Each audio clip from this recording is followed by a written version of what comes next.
Olá, eu sou o professor Marcos Sorrilha, seja muito bem-vinda, seja muito bem-vindo ao meu canal. A Suprema Corte dos Estados Unidos foi criada pela Constituição em 1787, momento em que se decidiu pela divisão dos poderes entre o Executivo, o Legislativo, que seguiria então o modelo bicameral, formado pela Câmara dos Deputados e pelo Senado, e por fim pelo Poder Judiciário, representado pela Suprema Corte. A ideia seguia o cerne das motivações que levaram à elaboração da própria Constituição, a de se construir um sistema de freios e contrapesos que fosse capaz de impedir que uma tirania se erguesse em solo americano. Assim, sempre que algum dos poderes avançasse a linha que estabelecia os limites de suas obrigações, um dos outros poderes poderia estabelecer uma força contrária capaz de demovê-lo de suas intenções. O interessante é que mesmo naquela época, alguns viram no judiciário o mais fraco dos três poderes. Para Alexander Hamilton, por exemplo, o Congresso tinha a caneta, o Executivo tinha a espada e o Judiciário nada tinha. Porém, ao longo do tempo, isso não se mostrou tão verdadeiro. Afinal, grandes revoluções tiveram início a partir de decisões tomadas pela Suprema Corte, como é o famoso caso Brown versus Topeka Board Education em 1954, que foi fundamental para colocar em xeque as políticas segregacionistas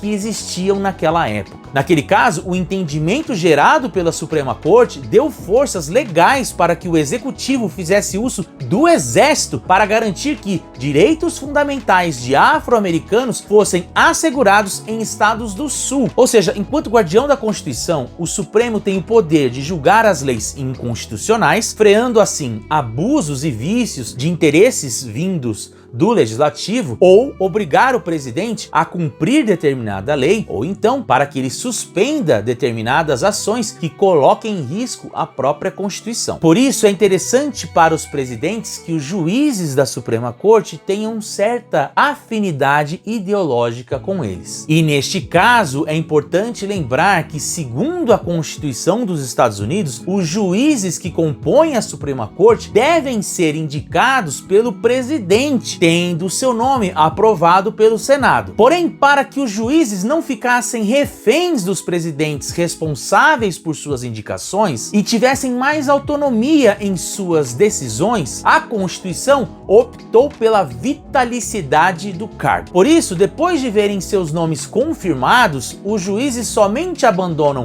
a Suprema Corte depois que se aposentam ou então com a sua morte. A primeira Suprema Corte foi formada em 1789, logo depois que George Washington assumiu a presidência, fazendo a indicação do nome de John Jay, um dos federalistas, para o cargo de chefe da Suprema Corte. Junto com John Jay, outros 5 nomes seriam indicados para compor aquela primeira legislatura. Afinal, naquela época, eram 6 o número de juízes da Suprema Corte, mas desde 1979, esse número passou para 9. Como a indicação é feita pelo presidente e existe certa alternância de poder entre os partidos nos Estados Unidos, existe também um balanceamento entre as correntes ideológicas daqueles que compõem a Suprema Corte. Atualmente, 5 juízes são considerados conservadores e 4 progressistas. Ou seja, 5 foram indicados pelos republicanos e 4 indicados por democratas. Desses 5 republicanos, o atual chefe do Supremo, o juiz John Roberts, é visto como uma espécie de fiel da balança, optando por um papel de neutralidade, votando ora com os progressistas, ora com os conservadores. Porém, com a morte de Ruth Ginsburg na última sexta-feira, uma verdadeira batalha se instalou na política americana e tomou papel central para o rumo das eleições. Ruth Ginsburg era uma verdadeira lenda na história jurídica dos Estados Unidos, com um papel disruptivo que transformou o entendimento das leis referentes à igualdade de gênero no território americano desde o início da década de 1970. Professora de Direito e advogada de destaque, tornou-se juíza da Suprema Corte em 1993, indicada por Bill Clinton. Ela era a decana do Judiciário e sua morte se deu em decorrência de complicações em sua saúde causada por um câncer aos 87 anos de idade. Se você quiser saber um pouco mais sobre a vida de Ruth Ginsburg, eu indico o filme Suprema, que está disponível no Amazon Prime. E isso não é jabá. ainda. Ruth Ginsburg compunha a ala progressista da Suprema Corte. Com sua morte, o número de progressistas caiu para 3, abrindo espaço para que Trump indique um novo nome, o que daria aos conservadores a maioria definitiva no judiciário, 6-3. Assim, os republicanos que atualmente estão no poder da Casa Branca e têm a maioria no Senado, decidiram que irão usar da prerrogativa do presidente para nomear um novo juiz, antes mesmo do término das eleições. Ocorre que em 2016, faltando mais de 240 dias para o dia da votação, o Senado, que também era comandado pelos republicanos naquela época, se recusou a aceitar o nome de Merrick Garland, indicado por Obama. Naquela oportunidade, o líder dos conservadores, o senador Mitch McConnell, alegou que, por conta da proximidade das eleições, primeiro a América deveria escolher seu presidente para depois o presidente escolher um nome para a Suprema Corte. Agora, faltando menos de 45 dias para a votação, com votos sendo enviados já pelo correio e ocorrendo inclusive nas urnas, como é o caso da Virgínia, esse já não parece ser um problema. Afinal, o líder do governo no Senado, o mesmo Mitch McConnell de 2016, já se manifestou dizendo que os republicanos já possuem a maioria necessária na casa para que assim que o presidente indique um nome, ele seja aprovado. A questão é que muitos eleitores podem ver nisso uma espécie de trapaça, o que acabaria gerando resultados ruins para os próprios republicanos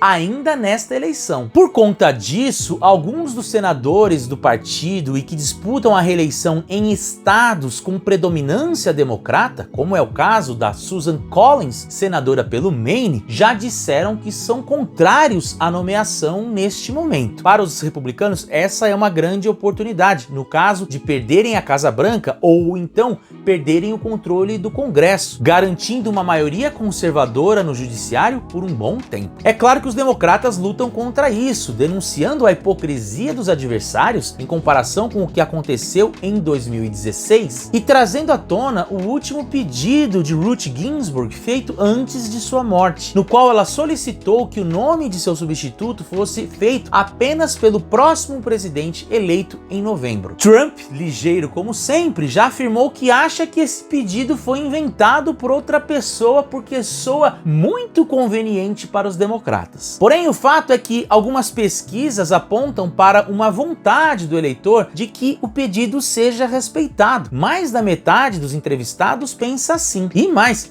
a morte de Ruth Ginsburg energizou o eleitorado democrata. Assim que a notícia de seu falecimento veio à tona, milhares de pessoas saíram pelas ruas de Washington e depositaram flores e mensagens na frente da Suprema Corte, como forma de homenagear a juíza. E a comoção se converteu em um verdadeiro apoio a Biden, representado pelo aumento de doações à sua campanha, vinda de eleitores comuns em pequenas quantidades. Em menos de 48 horas, a campanha do democrata arrecadou aproximadamente 100 milhões de dólares, garantindo a ele um caixa de 460 milhões para serem usados na reta final da campanha. Talvez a morte de Ginsburg seja a pedra de toque para gerar o engajamento dos eleitores democratas à campanha de seu candidato, o que antes parecia ser um trunfo que pertencia apenas a Donald Trump. É claro que muitas coisas estão sendo discutidas neste momento. Hoje não se sabe ao certo se haveria sequer tempo hábil para a aprovação de um nome para a Suprema Corte antes do dia da votação, mas o fato é que os republicanos parecem estar dispostos a isso. Prerrogativa legal para isso eles têm. Agora, a gente não sabe se isso será visto como uma espécie de trapaça, principalmente pelos eleitores independentes, e que podem ser o fiel da balança em uma eleição disputada. Por outro lado, e se o Trump resolve indicar um nome moderado, ou o nome de uma outra mulher, de um afro-americano,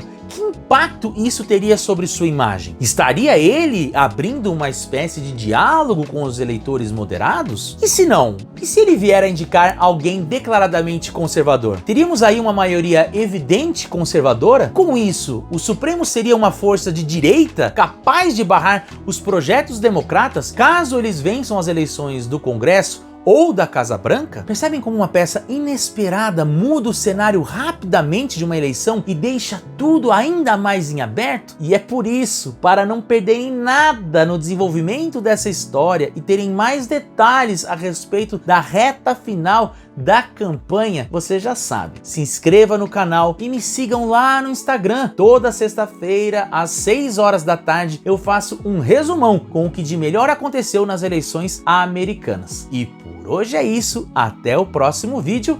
Tchau, tchau!